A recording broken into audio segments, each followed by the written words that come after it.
Welcome to the Pulse with Peter B. I'm your host, Peter Biancamano. Let's get you to the pulse on everything you need to know.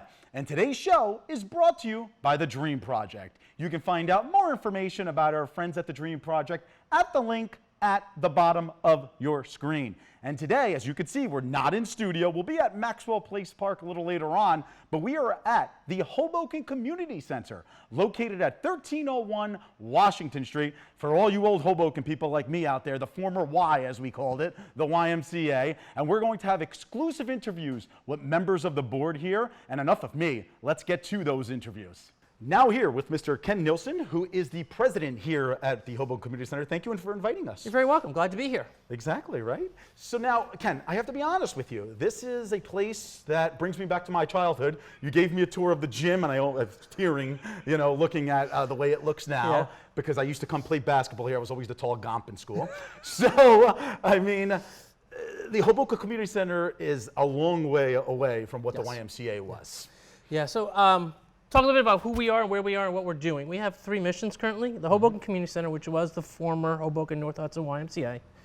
That is the overarching building, the structure, and we're looking at creating a renovated area for the swim and the gym and the activities in a community center, which you will remember, as many Hoboken residents will remember, was here originally. Right. The second part of our mission really is about housing 96 single men, which we've been housing in this location since the 1920s, and that we are almost at 100% occupancy. Wow. And these are men who have an opportunity, who are low income, to have a place to put their head down, to be safe and be in a good place. And we've been very lucky to be able to keep that running even through the portion of time when we had to renovate. We've expanded that whole space over the last 10 years to increase footage per man, per bed, increase bathrooms, and renovate to brand new occupancy. So they really have a great space. So two things, not to interrupt you. Yeah, you spoke about a pool. I mean, here in Hoboken, we talk about this all the time here. Yeah. The community needs a pool. We had that little makeshift one at the Boys and Girls Club. We won't even show a picture of that one. Will the Hoboken Community Center provide the much needed pool that's needed to the community? You remember, we did have a pool, and I think lessons were provided for so many of the Hoboken youth and adults who didn't know how to swim. And so it was so important that they had that opportunity. We will be bringing that back and expanding that. In the next segment, hopefully my board member, Niall Murray, will cover a little bit more about that with you, and we'll provide you some documentation. Sorry to jump ahead. No problem. But also on that, with the MBS housing, our other mission is really the Food Pantry. And that Food Pantry has come about really in the last 2 years, really took off as the pandemic took off. And we'll talk a little bit about that product and that program and how that's been effectively feeding the Hoboken community, meeting the needs of so many of our residents, and that we really need support from the community in all three of these areas. The community center is looking for help and support for volunteers and ideas that we can move forward to get the renovations done. The community center portion of that is very available on our website. You can find out more about the mission and the goal, and if you want to support us financially. And then the community center's food pantry is also looking for volunteers. Excellent. And that's also helpful for us. One more question for you before I let you go, because we have the president here, right? And that is the housing you spoke about. Yes. It's at nearly 100%. Nearly 100%, capacity. Yep. Would you say that a lot of these men that are living here, if they're not living here, they most likely would be homeless on the street? Many of them would be. Many of them were. Wow. And they come to us as referrals from the shelter in Hoboken through United Way or other services in Hudson County. So we have a really good partnership with social service agencies in the county. The county itself supports us and works with us. And we're working with some other agencies to hopefully build a more well-rounded supportive program for our housing unit as well. Excellent. Well, Ken Nielsen, thank you so much. And thank you for so much, all Peter. the long hours you put into the center here. We're going to interview one of your other board members right now. Thank you very Mr. much. Niall. Have a good day. Thank you. All right, now here with Niall Murray, the money man, here at the Hoboken Community Center, the treasurer here. Niall, how are you today? Nice to see you, Peter. Nice to be here. Absolutely. So Niall, Ken kind of gave us a little bit of a preview of what the future holds for the Hoboken Community Center here, and if we are going to get that pool and that basketball court. I'm just going to keep saying it, you know. I'm going to put you on the spot. Everybody wants it. Everybody wants it, right? So I might as well keep saying it. I was wondering if you can go in a little more detail of what you guys are expecting and what you need in terms of resources to get to the point where you need to be. Sure. Well, we've, even before the pandemic, we went through a 12 to 18 months process where we engaged a professional feasibility study firm who specializes in community recreational facilities to come in and help us with the design concepts, help us with the plan, help us with the need, help us to conduct this feasibility study, which is really critical to framing the financing of how we would renovate this space. And so we've developed through architects and engineers, we've developed design concepts. So if people like yourself remember the swim gym, and so the swim, which everybody in Hoboken wants, is a pool. And what we've developed in terms of a design concept is two pools. The lap pool, which is the existing lap pool, and a warm water therapy and instructional pool. Wow. Because that is what the need is for younger kids who want to learn how to swim, et cetera, et cetera. And so that's part of the basement space, in addition to renovating the rest of the space to make it more efficient, so it can be used for Group X fitness, for yoga studios, for dance studios, and really the idea behind it is to create multi-purpose, multi-flex space. On the first floor, likewise, is the old gymnasium. Mm-hmm. That is to be renovated for not just basketball, but volleyball, futsal, and the other multitude of uses that is needed in Hoboken. In addition to that, we have that space, this space that we're in, the rest of the space on the first floor. I think the idea behind it is, with the need in Hoboken, the multitude of needs for the variety of organizations that are in town, to make it a multi-flex space so that it's available for the organizations today and in the future. And I'm going to interrupt you one second, because Uptown needs this. I was born and raised Uptown, and I was tired of going to the multi-service center, which when you're a little kid, that's far away. Now, of course, I can walk there in 10 minutes. The Y provides a space. Now, of course, when it was the YMCA, there was a gym in this area, and you said that a multitude of different organizations can use it. Of course, we have the Elks Club, which is only a few blocks away here, but why not have another center for the population in town the section in town where the population is growing the most, which is Uptown, correct? Right. And because of the multitude of needs in the community, the idea really behind our design is to create what we like to call Hoboken's mini 92nd Street Y. Wow. And so the idea from a design perspective, from a programming perspective, from an operating perspective, is to create a public-private partnership between ourselves, the Hoboken Community Center, the City of Hoboken, and hopefully the Hoboken Public Library, where we can offer not just athletic and recreational, but the variety of different services and programs that the library provides for the City of Hoboken, all in one location uptown. It's unbelievable. And for all you people at home who are watching that might drive by 13th and Washington, next to maybe you're stumbling home drunk after the Madison or what have you, this is the community center. That big red building on the corner of 13th and Washington is the community center, and it is going to be, I think, hopefully in time, I don't want to put a deadline, I hate put deadlines on type of things, the go-to center for the residents of this town.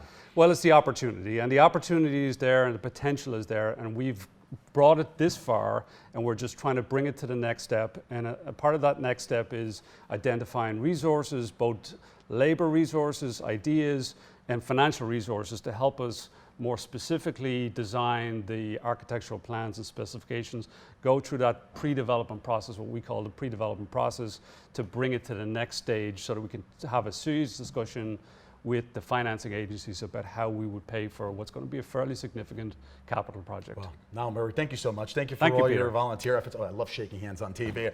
Folks, when we come back, we're going to have more interviews from here at HCC. You're not going to want to miss it. We'll be right back.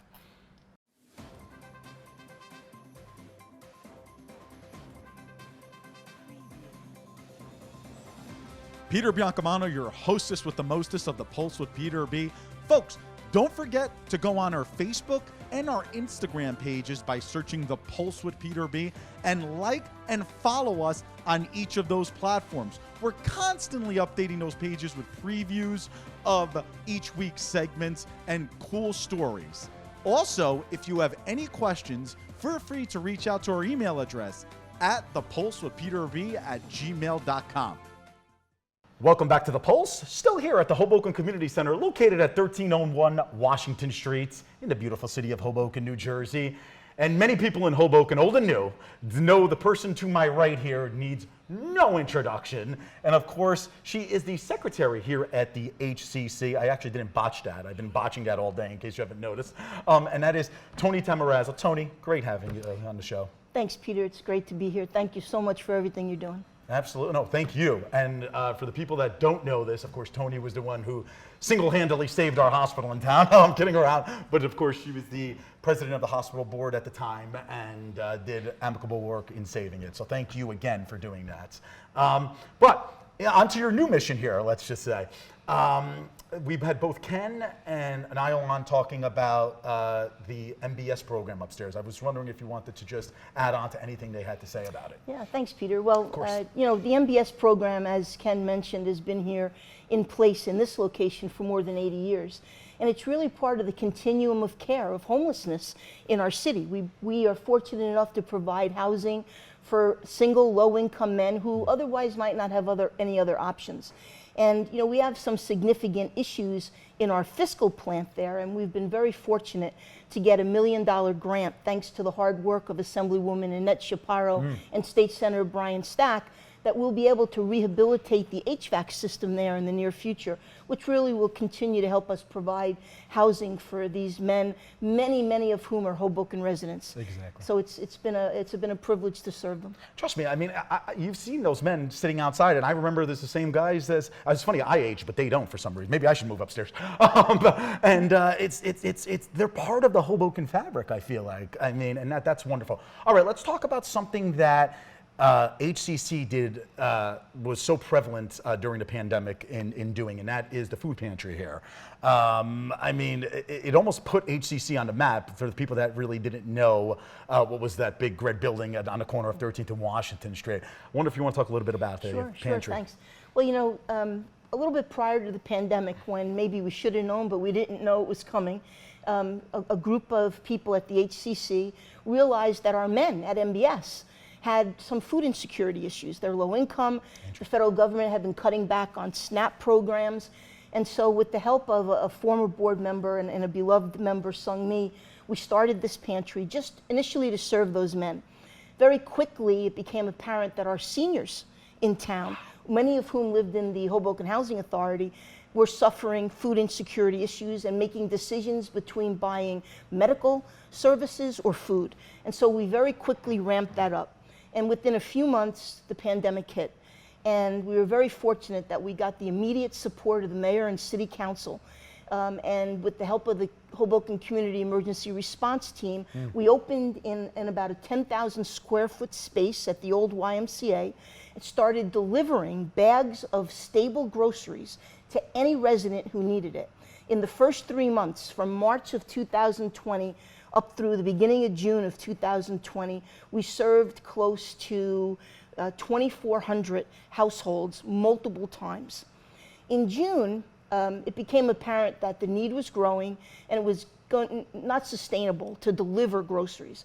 We were very fortunate, and what happened was, through just the grace of God, volunteers, just professional, dedicated, caring people from throughout our community showed up and became members of our volunteer team.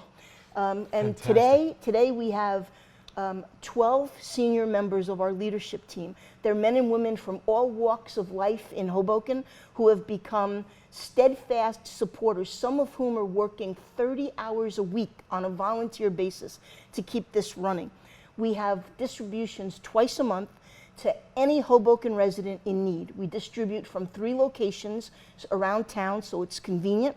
One's close to the multi-service, one is by the HHA, and one is here at 1301 Washington.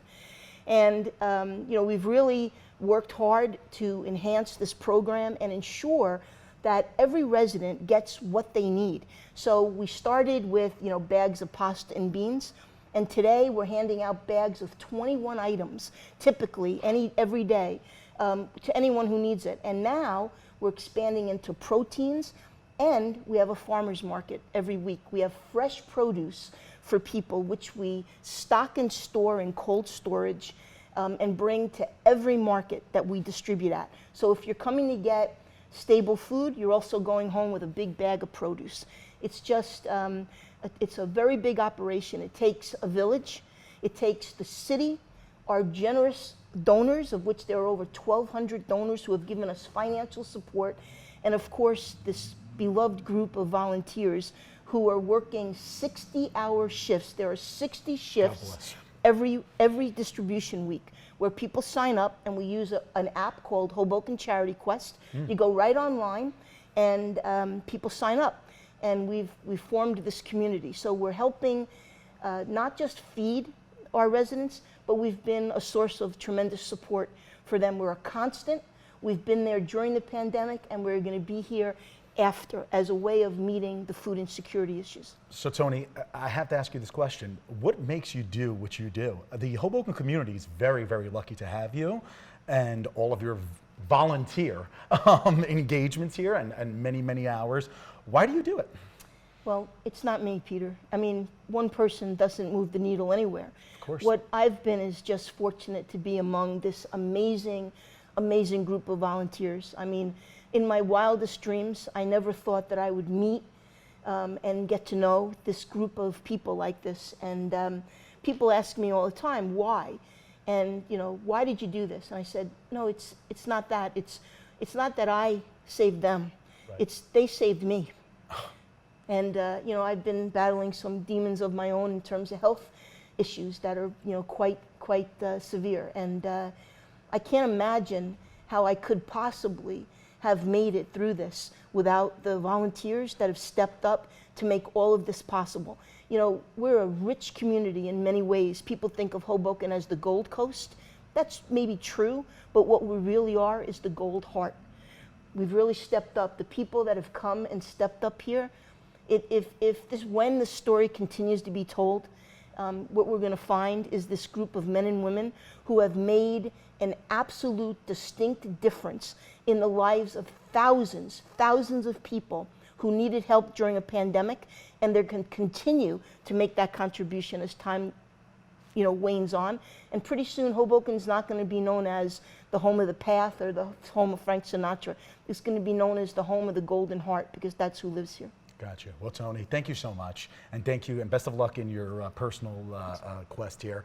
We're going to move on to another member of the board here, but I mean, it's really an honor to have you on the show, and you leave me speechless by all your hard work and your team's hard work, as you mentioned. You really do. It's the team. Thank you, Peter. Absolutely.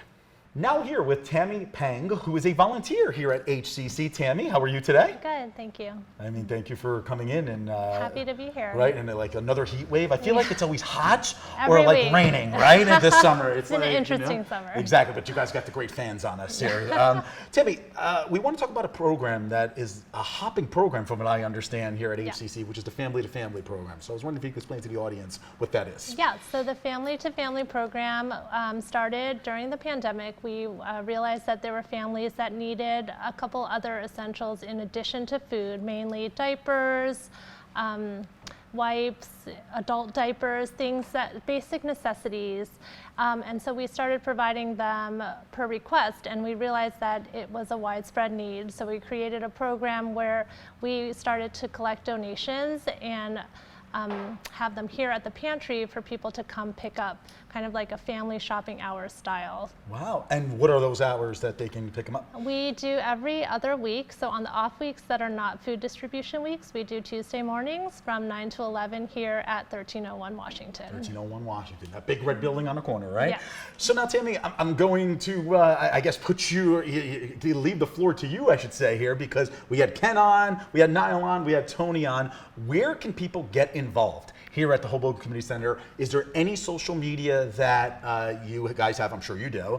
And just common hours. You mentioned the family-to-family hours, but any type of hours, like open hours that you guys might have here. Yeah, we have so many volunteer opportunities. Every week there's something to do here. If you show up, get ready to put yourself to work and get a good CrossFit workout.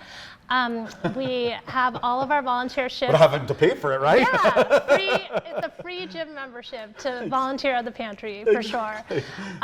We have an app called Charity Quest, and all of our volunteer shifts are on that. We have our Instagram account, which is at Hoboken Community Center, and that is constantly keeping you updated with volunteer opportunities, donation opportunities, just basic news that keeps you in on what's happening with the pantry. And we have our website, hobokencc.org, which has everything as well, all the information you need. Well, there you go. Well, Tammy Pang, thank you so much. And thank you for all your hard work here at the community center. Folks, I can't say enough about the HCC. We wish that we had another segment to focus on them, but hopefully can we come back in the future? Come back anytime, All we're right. here. Tammy's on camera saying it's, if she gets in trouble with the board member, she said it, not me. So anyway, please visit their website. Please visit their donation page. And, we can only give you, 18 minutes worth of content here regarding the HCC. There is a wealth of information on their website. So you need to go on there and you need to assist the way they've been assisting others, especially during times of needs, whether it's the 96 men that live upstairs or the people collecting donations in their food pantry or their family-to-family program. All right, I said enough. We have to go over to commercial break. We will be right back.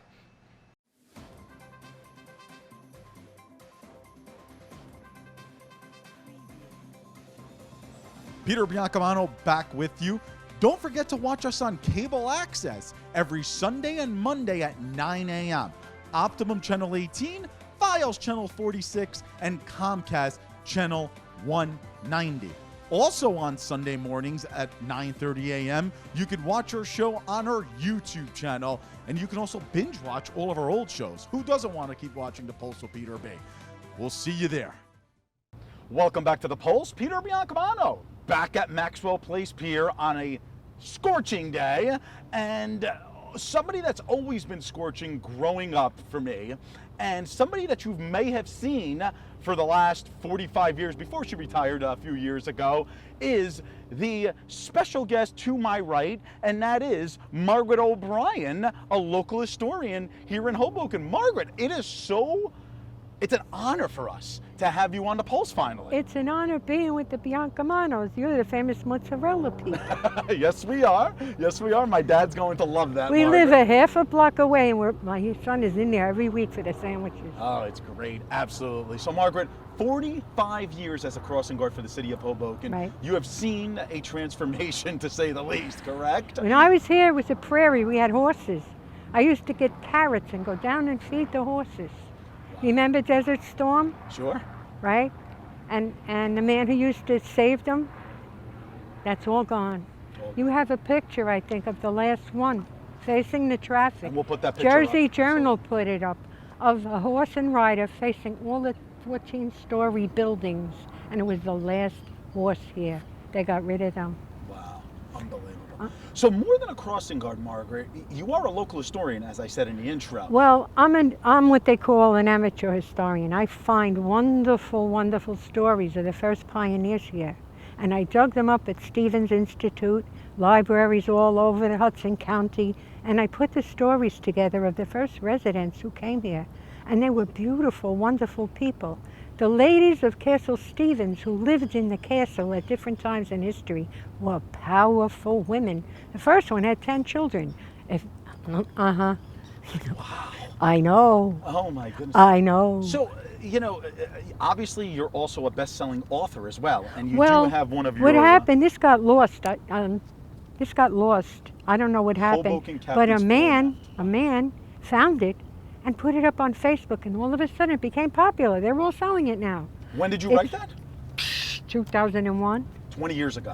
Yeah, but you know what? It's all of the first residents. Here's the first map drawn by the first pioneers. Wow. Goodness. Now, when you and I were talking before the show, because this show covers Hoboken mainly, but of course we cover all of Hudson County and portions of Bergen and Essex County as well. You said that Hoboken was founded, but it wasn't the Hoboken we know today. It was much larger, correct? I'll tell you, Hoboken was not Hoboken yet. It was from the river all the way past Hackensack. Wow. And the chief of the local tribes, which you have a photograph of, okay, had a whole history here with copper. When Columbus came here, he was looking for gold. There was plenty of copper here. What the chief did, he took whatever he found from the river, and made jewelry and covered it with copper. And there was a big copper history here where the Native Americans made copper jewelry and copper artifacts. I have that whole story. She has the picture. Okay, yeah. Okay, of the chief. His name was Oratam. And we'll put it up for the audience, absolutely. He signed all of the treaties with the people who came on the ships. There was no problem. There was no war. The Quakers were here running things. They were very strict. When slavery reared its ugly head here, they all left and went to Pennsylvania. And we got the first governor. Oh, really? His name was Keast. He was not a good person. Okay. He took from a lot of the pioneers, he took things.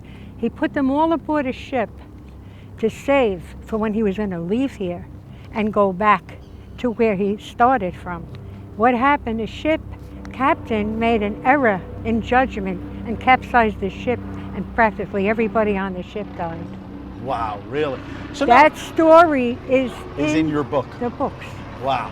So now, Margaret, a lot of people get confused because they feel like the Dutch were the ones who named Hoboken and so on. They did. And they did, correct? No, the Native Americans, and it's in the book. Oh, it's they on did the it. I'm page sorry. here.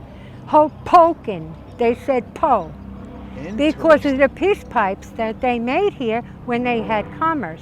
They also had an expression they used called mini pishby. You know what mini pishby was? What's that? A small beer. Whenever there was a trade with the new pioneers, they had to have a mini pishby.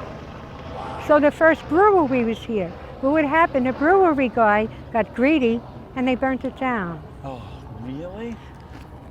It's all in the book. And I believe the book, as Margaret said, it can be found on Amazon, if I'm not mistaken. FullMoonOverHoboken.com has a lot more stories in the book. Okay.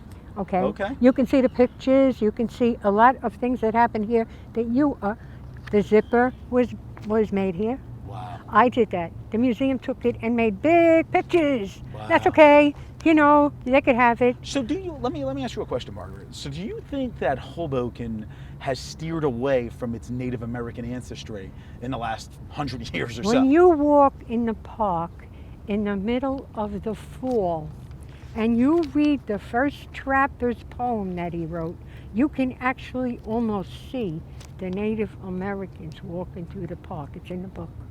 Wow. His name was Philip Freneau, and what he did, he wrote about the Native Americans. He made the first map, which was very small because Hoboken was very big, okay? He spoke to the Touching Leaves woman, who was the woman who had translated the Dutch.